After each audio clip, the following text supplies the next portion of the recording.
The dynamic system that we'll be analyzing is a standard refrigerator. Using basic measurements, we calculate an inner volume of around 1.5 cubic meters for a refrigerator, which also has a mass of 30 kilograms. The cooling system used by refrigerators is fluid refrigerant, in which vapor refrigerant is condensed into liquid on the outside of the fridge and then pumped through a series of coils in the fridge's walls. This liquid absorbs heat from the inside of the fridge and evaporates, ending up in the coils on the outside, ready to be condensed once again. This cycle is a typical heat pump cycle, where the fridge acts as the heat source. This system is considered to be continuous, as the temperature in the fridge is constantly changing. The input for this system is a temperature inputted by the user, either through a display or a knob inside the fridge. This temperature is then used by the fridge to operate the refrigeration cycle at the right settings to reach said temperature. Equations of motion that describe rotation in translation with omegas, x's, and their derivatives can be used to describe the doors and bins inside the refrigerator.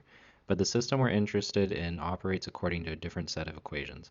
Cycle work, for example, says the work done by the heat engine, in our case a refrigerator, is equal to the difference in the heat energy taken from inside the system and exhausted outside.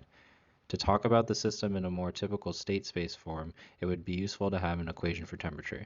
For an internally reversible process, temperature and the change in entropy is equal to the difference between the change in enthalpy and the specific volume times the change in pressure, which is also equal to the sum of the change in internal energy and pressure times the change in specific volume. The control law used in the operation of a refrigerator is on-off control. Once a desired temperature is inputted by the user, the refrigeration cycle starts cooling the fridge. Once the temperature inside is below the inputted temperature, the system turns off. The fridge would then begin to warm back up until the inside temperature is above the inputted temperature, at which point the cooling system turns on again. This process continues with the temperature oscillating around the desired temperature. This oscillation is somewhat damped by insulation, resulting in a low frequency, low amplitude oscillation. The accompanying figure shows this process at work, albeit with a heating element. The idea is the same, the on-off settings would just be flipped. This is a very basic control law, due to the fact that fridges don't require a complex system to govern the internal temperature. Shown here is a simplified version of the refrigeration system.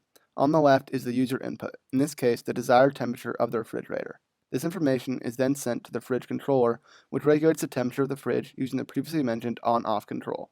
This is accomplished using the temperature sensor located inside the fridge. This sensor is constantly measuring the internal temperature of the fridge and sending that information to the controller. When the controller receives a temperature that is above the inputted temperature, it sends a signal to the coolant cycle to begin cooling, the coolant cycle being the output of the system. The sensor continues to measure the internal temperature, signaling the controller when it reaches the inputted temp, which then turns off this cooling cycle. This three-part system regulates the internal temperature of the fridge and makes up the on-off control. If we represent the refrigerator system as an equation that relates its acceleration, velocity, and position to a user input or feedback of some kind, we could discuss its rise and settling times according to the equations on screen. However, performance metrics that are more applicable to a refrigeration system are power cycle thermal efficiency, represented by eta, and the refrigeration coefficient of performance, beta. Thermal efficiency is 1 minus the ratio of input and exhaust heats, while the performance coefficient is the ratio of the cold temperature of the working fluid that flows into the heat engine to the difference in temperatures across the engine.